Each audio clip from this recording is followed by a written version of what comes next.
بسم الله الرحمن الرحيم.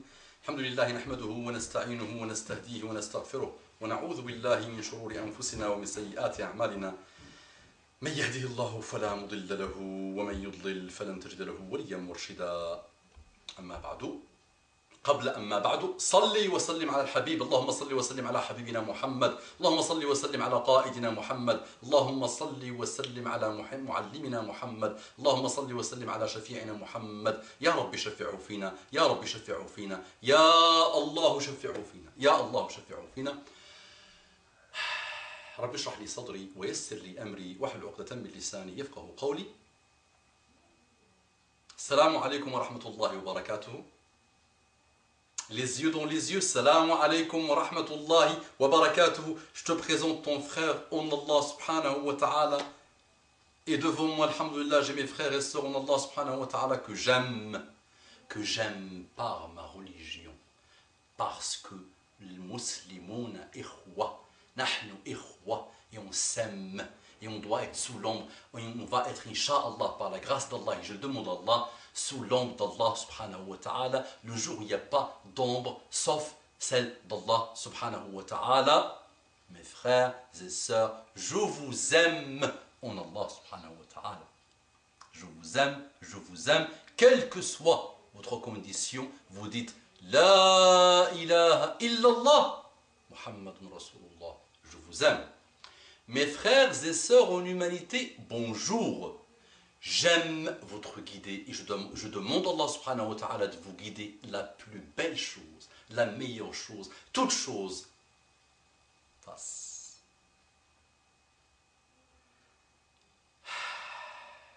Asdaq Bayt a dit Muhammad sallallahu alayhi wa sallam. Bayt, le vers, un vers de poésie de Labid. Qu'est-ce qu'il a dit Labid? ألا كل ما عدا الله باطل ألا كل ما عدا الله باطل. Toute chose autre que Allah subhanahu wa ta'ala est batil, quelque chose de batil, pas bien, batil. Haslama fait ce commentaire sur ce استقوا ما قالته العرب sur ce vers de Labid. ألا كل ما عدا الله باطل وكل نعيم لا محالة زائل. Et tout plaisir, toute chose disparaîtra, restera pas éternel. Par contre, après la mort, avant la mort tu as le mubashirat, après la mort tu as la tranquillité, et le jour du jugement dernier tu as le khouloud, éternellement au paradis. Je le demande à Allah subhanahu wa ta'ala ya Rabbi, ou en enfer, ou l'a'iyadhu billah. في الجنة ما لا عين رأت ولا أذن سمعت ولا خطر على قلب بشر. Dans le paradis, il y a ce qu'aucun œil n'a vu, ce qu'aucune oreille n'a entendu, ce qu'aucune imagination n'a imaginé, ce qu'aucun cerveau n'a imaginé. Regarde ce qui attend le muwahidin, ceux qui ont pris le minhaj de Nabi Muhammad sallallahu alayhi wa sallam. Comment tu peux prétendre que tu es malheureux? J'ai intitulé cette intervention « Toi le malheureux ». À toi le malheureux. Bismillah. Et j'avais fait un article que je vais vous lire, moi qui n'aime pas la lecture, mais je vais lire, Inch'Allah, la lecture. J'essaie toujours d'improviser, mais c'est un article que j'ai écrit pour ceux qui prétendent qu'ils sont malheureux. J'avais pris 2-3 idées de Internet et j'avais formulé autour de ça, Inch'Allah, un article. Salam alaikum wa rahmatullahi wa barakatuhu, mes frères et sœurs. Bonjour, mes frères et sœurs en humanité. Vous savez qu'il y a eu dans pas mal de télé, pas mal de... Mais pratiquement la totalité, la question qui s'est posée, le port du voile intégral en France vous choque-t-il? Je pense que vous êtes au courant de l'armada de sondage des carnages que les médias sataniques ont concocté pour pervertir le peuple. Vous savez ce que je pense des sondages, des carnages, voir ma fameuse vidéo jointe. Je pense que vous êtes au courant du résultat du énième sondage des médias, le voile intégral, 2 points. Un peu plus de 92% de oui. Donc plus de 92% de personnes ont répondu oui, le port intégral nous choque. 250 femmes en plus. 250 femmes d'origine convertie, 250 femmes nous ont déstabilisé le monde. Ok. Le terrain était bien préparé pour travestir le petit peuple, et croyez-moi que ceux qui dirigent le monde ont encore une fois gagné à manipuler le peuple, à l'hypnotiser, à le distraire et à lui faire oublier les vrais problèmes et les priorités. En plus, une pierre et beaucoup de coups, car ceux qui dirigent le monde ont réussi à rajouter les peurs aux peurs, la haine à la haine et les violences aux violences. Pour moins de 1000 femmes, la statistique dit entre 250 et 500, moi je suis gentil, pour moins de 1000 femmes en France, entre parenthèses, dont une grande majorité de convertis, le niqab est devenu le nombril des occupations de l'univers. Sachons au passage que la grande majorité de savants musulmans depuis l'aube de l'islam disent que le niqab n'est pas une obligation pour la femme musulmane, entre parenthèses, c'est le hijab qui est obligatoire, mais sans contrainte.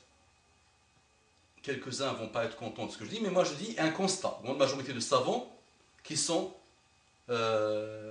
disent une chose, une partie moindre dit une autre chose. Mais ce n'est même pas ça le sujet. Sachons au passage que la grande majorité, voilà, le port du voile intégral en France vous choque-t-il?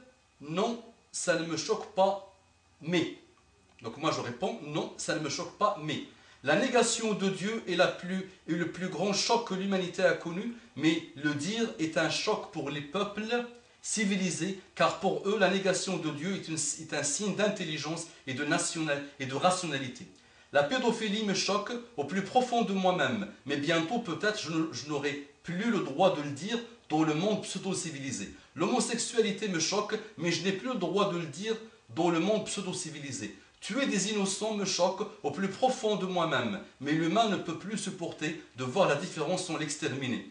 Que des lesbiennes homosexuelles adoptent des enfants me choque, mais ça ne choque plus personne dans le monde pseudo-civilisé. Le viol me choque, mais c'est devenu tellement répandu que ça ne choque presque plus personne. Ça me choque que les putes et les soumises aux hommes donnent des leçons de comportement aux pieuses et soumises à Dieu. Mais nous sommes dans un monde où le mal devient le bien et le bien devient le mal. La futilité me choque, mais ça devient le seul savoir-faire et savoir-être d'une grande majorité des humains du monde d'aujourd'hui. La fornication me choque, mais quand je le dis, les gens pseudo-civilisés me prennent pour un malade mental qui n'a rien compris de la vie. Le racisme me choque, mais il a tellement été distillé dans les gènes qu'il ne choque plus personne, sauf quand il faut faire un peu de cinéma, des larmes de crocodile. La nudité et le nudisme me choquent, mais le fait de le dire devient une absurdité et une bizarrerie. Les changismes me choquent, mais ça ne choque plus personne dans le monde pseudo-civilisé. L'inceste me choque, mais c'est un sujet tellement tabou qui ne choque plus les familles qui veulent toujours l'étouffer pour éviter les scandales. La misère me choque, mais le monde s'est habitué à voir des squelettes qui ont besoin de 30 centimes d'euros pour vivre et survivre. La guerre me choque, mais le monde civilisé l'a installé dans le monde des sous-hommes pour continuer à pomper leurs richesses. Les salariés des grands patrons, les salaires des grands patrons me choquent, mais ça passe toujours sous silence par les chiens de garde, les politiques, les bien-penseurs et les journalistes qui le cautionnent en sous-main tout en versant quelques larmes de la veuve tueuse. La pornographie me choque, mais je dois le garder pour moi car c'est une nouvelle religion. L'immoralité me choque, mais elle est devenue tellement normale et défendue. La manipulation des brebis me choque, mais il faut que je continue à applaudir sans agir. Entre parenthèses, sinon on dira de moi que je suis un fondamentaliste ou autre. La non-application de la peine de mort pour les tueurs, les prédateurs, les violeurs-tueurs d'enfants me choque, mais le dire devient le pire des absurdités dans le monde pseudo-civilisé. La division entre les musulmans me choque, mais ça devient leur sujet favori et leur raison d'être pour laquelle ils peuvent très rapidement décréter que leurs frères et sœurs qui ne comprennent pas l'islam comme eux sont tous mécréants ou égarés. La violence me choque, mais elle devient le seul langage audible entre les humains. La pauvreté me choque, mais je dois me taire car c'est la devise de ceux qui dirigent le monde. Importer des divisions de passé pour les exporter dans le présent et dans l'avenir me choque, mais je peux paraître fou, déséquilibré, égaré, mécréant pour ceux qui passent leur temps à le faire. L'individualisme ambiant me déstabilise et me choque, mais je dois me taire car une nouvelle religion et chacun pour soi et Dieu n'existe pas. Ça me choque que chaque seconde il y a une femme qui meurt aux États-Unis suite aux violences conjugales, mais ça passe comme une lettre à la poste puisque ça se passe dans les pays pseudo-civilisés. Ça me choque l'esclavage des petites filles dans des pays des sots-hommes par les riches des pays pseudo-civilisés, mais ça ne choque plus personne car les riches doivent bien s'amuser à faire la pédophilie. Donc je me suis trompé le titre de l'article, de la vidéo, est-ce que ça vous choque? Allahumma salli ala Muhammadin nabil ummi wa ala alihi wa sallim taslima kathira.